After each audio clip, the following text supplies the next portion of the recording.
Well, the whole country had a wow moment last night when this news came through. We were told that the grand jury wasn't going to meet for another month and that the earliest this would happen, if it happened, was the end of April. And then all of a sudden, out of the blue, as I say, this wow moment.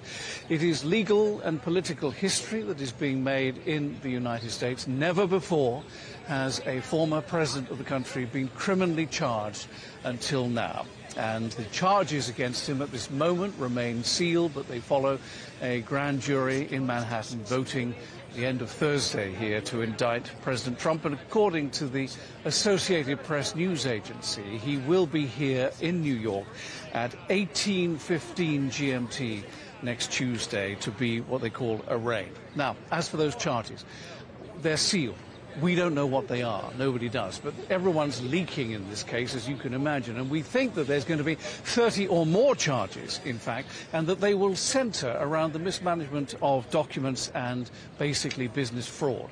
They stem from a payment that was made to an adult actress, Stormy Daniels, to basically as hush money, prior to the 2016 general election. Now, my understanding is that the charges are going to relate to the way in which President Trump and the Trump Organization characterized those payments in formal campaign finance documents. That's what I think it's going to be. Now, President Trump himself is hitting back. He's very quick off the mark. He called it political persecution and election interference. He said that the indictment basically weaponizes the justice system in America and said that it was doing Joe Biden's work for him. Joe Biden's dirty work, in fact, was the quote. Now, Republicans have been very quick to run and rally around President Trump. Ted Cruz, who's the junior senator from the state of Texas in the south of the country, said the indictment amounted to the death of law and order in the country. Lindsey Graham, a senator from South Carolina in the south of the country, saying that it was motivated by fear.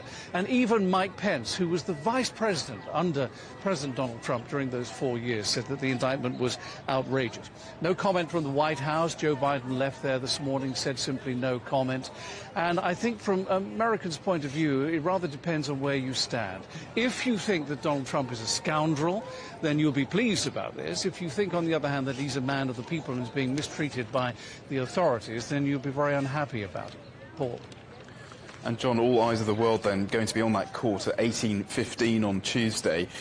In the lead up to that, could there be even more drama? Well, you know, Paul, I mean, that's the point. The whole Donald Trump presidency has been a drama. And everything that's happened in the years since he stood down has pretty much been a drama as well. Alvin Bragg, who is the Manhattan district attorney, is said to have wanted President Trump here today, Friday, to be what they call arraigned. Secret Service said, no, can't do that. We need more time. That's why it's Tuesday. And that's because there's going to be a whole group of federal agencies, including the New York Police Department, who would have to come together to get Donald Trump from Mar-a-Lago in Florida to the building behind me. And he's going to be treated like every other defendant. They're very keen here to stress this, that he won't be given any special preferential treatment. So this means he's likely to be fingerprinted, likely to be given a DNA sample test. There will be a mugshot, a photograph.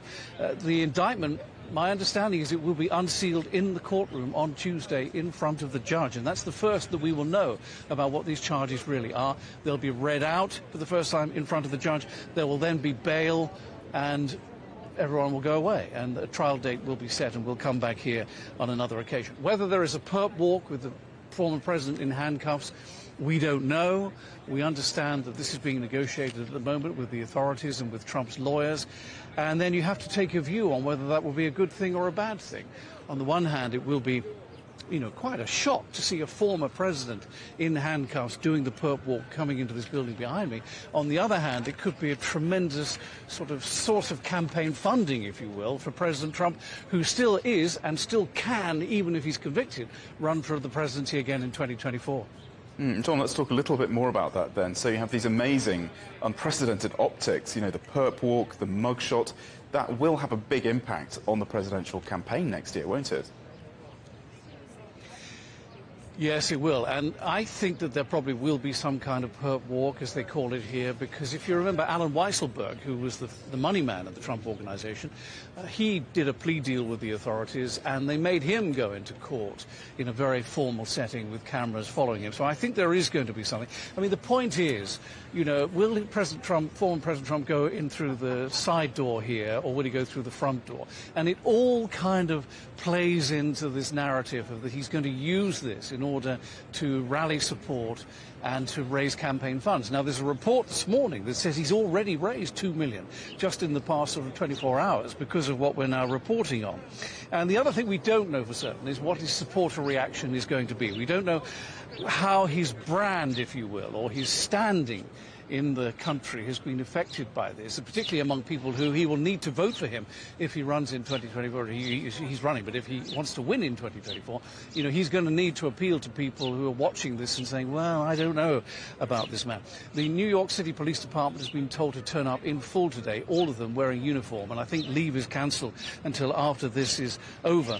We just don't know whether there will be street protests from his supporters. He, of course, has talked about the potential death and destruction if this indictment went ahead, which it now has done. So we'll just have to monitor this over the weekend and early next week and see whether there are any protests which President Trump has called for.